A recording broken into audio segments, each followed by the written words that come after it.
In the immediate, chaotic aftermath of the audacious American military operation that extracted Venezuelan President Nicholas Maduro from the heart of Caracas, a shockwave of geopolitical realization rippled across the globe, far transcending the borders of Latin America.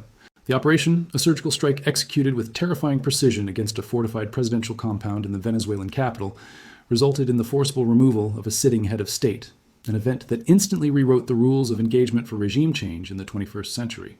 While the world AS media fixated on the images of U.S. forces spiriting Maduro and his inner circle toward American soil to face federal charges of narcoterrorism, a far more ominous discourse began to take shape in the Pacific, specifically on the Korean Peninsula.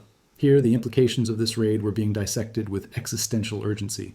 The spectacle of a sovereign leader being plucked from his palace by foreign commandos acted as a grim Rorschach test for global powers, but nowhere did it resonate more deeply than in the corridors of power and soul in Pyongyang.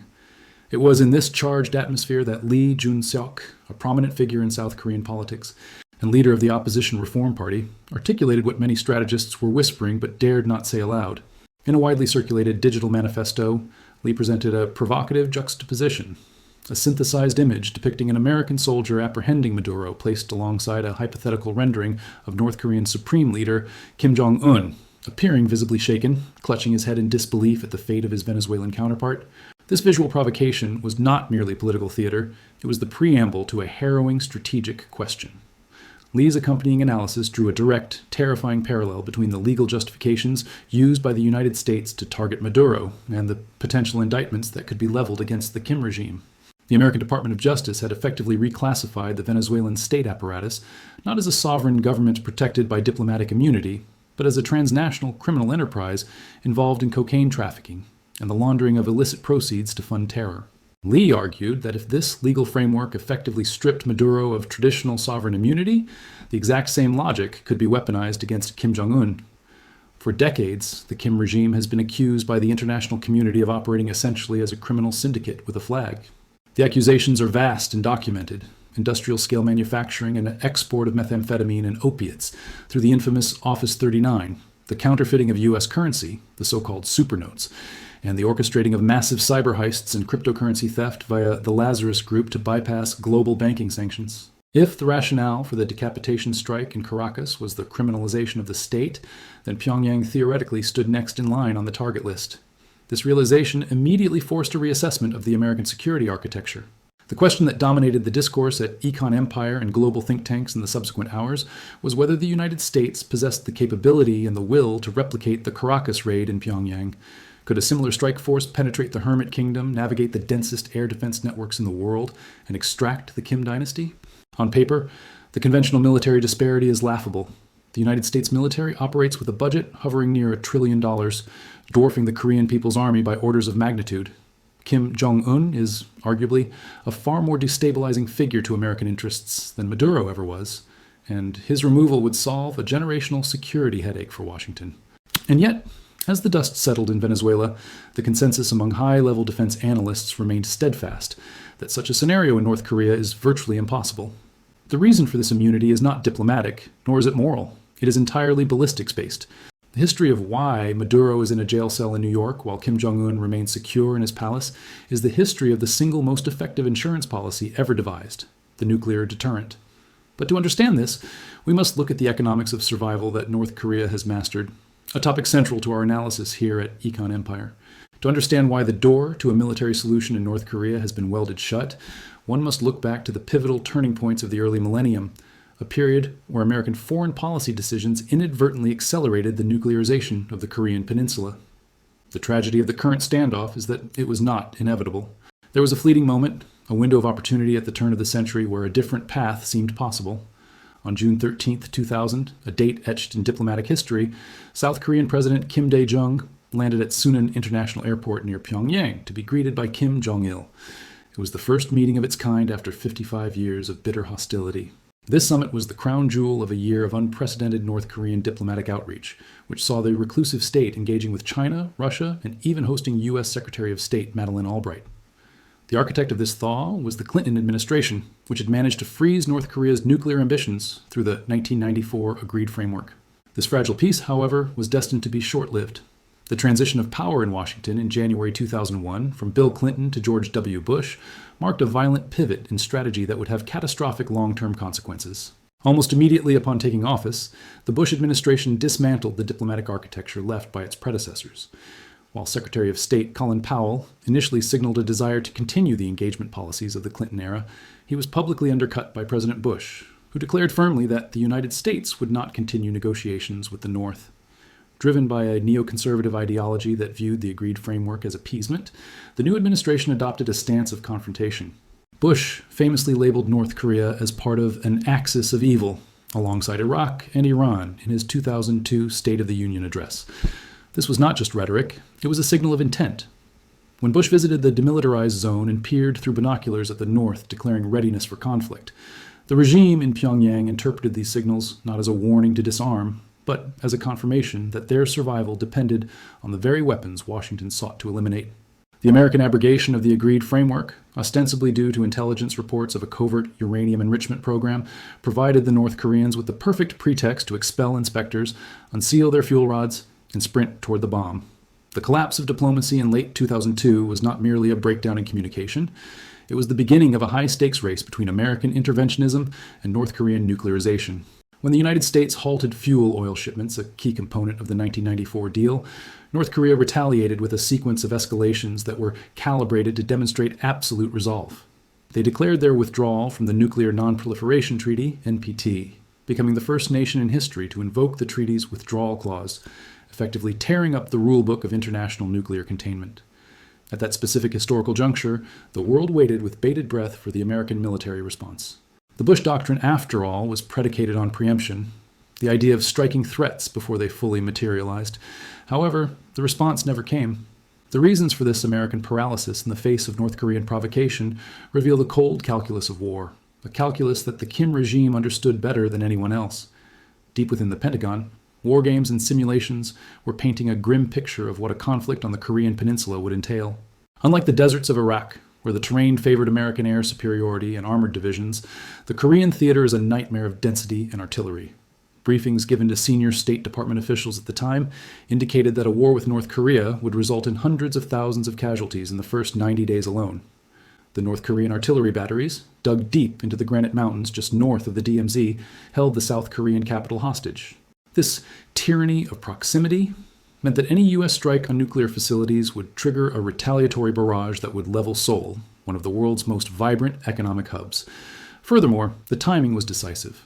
The Bush administration was already heavily committed to the invasion of Afghanistan and was in the advanced stages of planning the invasion of Iraq. The bandwidth of the U.S. military was stretched. They simply could not afford a second major theater war against a foe as entrenched as the North Koreans. This distraction was the strategic gift of the century for Pyongyang. As the United States poured its blood and treasure into the Middle East, focusing its wrath on Saddam Hussein, a dictator who, crucially, did not possess weapons of mass destruction, North Korea was left largely unmolested to finalize its deterrent. The invasion of Iraq in March 2003 was a watershed moment for the Kim dynasty. They watched as a fellow member of the axis of evil, who had allowed UN inspectors back in and had no nuclear capability, was swept from power in a matter of weeks, eventually being found hiding in a spider hole. The lesson drawn by Pyongyang was absolute and non-negotiable. International law, inspections, and promises of normalization are traps. The only thing that stops an American invasion force is a functioning nuclear warhead. This realization killed any lingering internal debate within the North Korean leadership about the utility of trading their program for economic aid. The program was no longer a bargaining chip, it was the very foundation of their existence. While Washington was bogged down in the insurgency in Iraq, North Korea began processing spent fuel rods at the Yongbyon nuclear facility with frantic speed. By mid-2003, intelligence estimates suggested they had reprocessed enough plutonium for several warheads. The subsequent diplomatic efforts, known as the Six-Party Talks, were viewed by the North not as a path to disarmament, but as a stalling tactic to buy time for technical development. They played the diplomatic game masterfully, making agreements and then finding pretenses to break them. All the while, their centrifuges spun and their scientists worked. By February 2005, the pretense was dropped entirely when North Korea publicly declared itself a nuclear-armed state.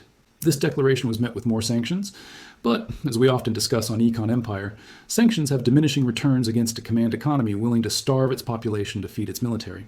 The economic strangulation intended to bring them to their knees only hardened their resolve. validating their propaganda that the United States was intent on suffocating the Korean people. As the presidency passed from George W. Bush to Barack Obama, the dynamic on the peninsula had hardened into a dangerous stalemate.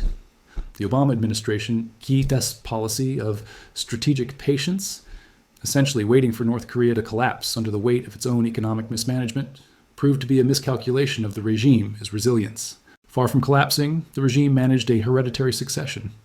The death of Kim Jong Un and the rise of his young son, Kim Jong Un, was seen by some Western analysts as a potential opening for reform. Instead, the Swiss-educated younger Kim doubled down on the Pyongyang line, a policy of simultaneous economic development and nuclear armament. Under his watch, the tempo of testing accelerated dramatically. He was not merely satisfied with having crude nuclear devices. He sought a credible delivery system that could threaten the American homeland, thereby decoupling the United States from its allies in South Korea and Japan. The technical achievements of the North Korean program during this period are a testament to the efficiency of asymmetric warfare. While the United States spent trillions on the F-35 program and maintaining carrier strike groups North Korea, with a defense budget estimated at a mere fraction of a single U.S. aircraft carrier's cost, managed to develop a deterrent that effectively neutralized American conventional superiority. The economics of this strategy are stark. A Virginia-class attack submarine costs the U.S. taxpayer roughly $2.5 billion. The USS Gerald R. Ford carrier costs over $13 billion. In contrast, the entire North Korean nuclear program is estimated to have cost between $1 billion and $3 billion over decades. For the price of one American submarine, North Korea bought its eternal survival. This disparity highlights a crucial aspect of modern geopolitical strategy. A smaller power does not need to match a superpower tank for tank. It only needs to establish a capability that makes the cost of conflict unacceptably high. The climax of this developmental curve arrived on July 4, 2017, a date chosen with deliberate irony. North Korea successfully test-fired the Hwasong-14, an intercontinental ballistic missile, ICBM, capable of reaching Alaska. Weeks later, a second test confirmed its range extended to the continental United States. The game had changed irrevocably. For 70 years, the alliance between the U.S. and South Korea was underpinned by the promise of extended deterrence, the U.S. nuclear umbrella. But the Hwasong-14 introduced a terrifying variable. Would an American president risk San Francisco or New York to save Seoul? This ability to hold American cities hostage created a decoupling fear that shattered the strategic calculus. Intelligence leaks in August 2017 confirmed that the North had not only the missiles, but the miniaturized warheads to mount on them. The Defense Intelligence Agency AS assessment that North Korea controlled up to 60 nuclear weapons meant that any military option to denuclearize the country by force was a fantasy. This reality forced the hand of President Donald Trump. Despite the rhetoric of fire and fury, the sheer impossibility of a military solution without incurring millions of deaths led to the Singapore summit in 2018. The image of a sitting U.S. president shaking hands with the North Korean leader was the ultimate validation of the Kim family S strategy. It was a visual admission that the United States treats nuclear powers differently than non-nuclear ones. While the summitry ultimately failed to produce disarmament, it solidified North Korea's status on the world stage. They had forced the superpower to the table, not through economic leverage or soft power, but through the raw threat of nuclear annihilation. This stands in stark, tragic contrast to the fate of leaders like Muammar Gaddafi of Libya, who voluntarily gave up his nascent nuclear program in 2003 in exchange for economic integration, only to be overthrown and killed with NATO support less than a decade later. Part 4. Returning to the present scenario, the hypothetical yet plausible extraction of Nicholas Maduro in 2026, the event serves as a grim vindication of the North Korean worldview. For the leadership in Pyongyang, the sight of Maduro in American custody is not a warning to disarm. It is proof that they can never disarm. The analysis provided by observers noting that Maduro, Saddam Hussein, and Gaddafi all share the common trait of lacking a nuclear deterrent is the defining geopolitical lesson of the last 30 years. The dictator's dilemma has a clear solution. Acquire the bomb, or eventually fall to a color revolution or foreign intervention. The South Korean opposition leader's comparison of Maduro and Kim is therefore structurally flawed. While both may be labeled pariahs or criminals by the West, their strategic vulnerability is polar opposite. Maduro was vulnerable because his primary defense was a loyal army and militia, forces that can be degraded or bypassed by U.S. special operations. Kim is invulnerable because his defense is a doomsday machine. Furthermore, the logistical and intelligence hurdles of repeating a Venezuela-style operation in North Korea are insurmountable. Venezuela is a porous society with a large diaspora, significant internal opposition, and an infrastructure that U.S. intelligence has penetrated for decades. North Korea remains an intelligence black hole. The human intelligence, HUMINT, networks required to locate Kim Jong Un in real time, bypass his Praetorian Guard, and extract him from a country that is effectively a fortress state simply do not exist. Even if, theoretically, a U.S. team could pinpoint and seize the leader, the chain of command in Pyongyang is indoctrinated to respond to such a decapitation event with an automatic, overwhelming release of nuclear ordnance. This dead hand capability ensures that the capture of the leader results in the death of the captors and millions of others. Moreover, the technical evolution of North Korea's arsenal has rendered preemptive strikes obsolete. In recent years, the regime has shifted from liquid-fueled missiles, which take hours to fuel and are vulnerable to satellite detection. The broader implication of the Maduro raid is likely a hardening of the anti-American bloc. The aggressive unilateralism demonstrated by such a raid drives nations like North Korea, Iran, Russia, and China closer together. It validates the narrative that the U.S.-led international order is merely a cover for American hegemony, where sovereignty is respected only for those with the strength to enforce it. For investors and market analysts at Econ Empire, this signals a permanent elevation in the geopolitical risk premium for assets. The stability of the Asian markets, the supply chains of technology which rely on Korean and Taiwanese manufacturing, and the global shipping routes are all held hostage by this nuclear standoff. The Maduro precedent will likely spur other mid-tier powers to consider covert or overt nuclear proliferation, viewing it as the only true shield against American judicial and military overreach. In conclusion, the question of whether the U.S. can do any Econ a Maduro on Kim Jong Un is answered emphatically by history and physics. The window to stop a nuclear North Korea closed 20 years ago, shut by the distraction of the Iraq War and the inconsistency of American policy. We are now living in the reality created by those decisions. The world is bifurcated into those who can be bullied by superpowers and those who possess the great equalizer. Nicholas Maduro found himself in the former category and paid the price.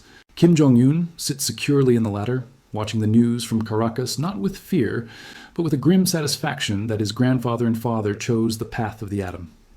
The raid in Venezuela does not signal a new era of American omnipotence. Rather, it highlights the stark limits of American power, which can reach into the palaces of weak states, but halts abruptly at the precipice of nuclear deterrence. The cycle of empires suggests that this fragmentation of global security will only deepen, leaving investors and citizens alike to navigate a world where raw power, rather than international law, remains the ultimate arbiter of fate. Thanks for watching. Don't forget to like, comment, and see you in the next one. This is Econ Empire.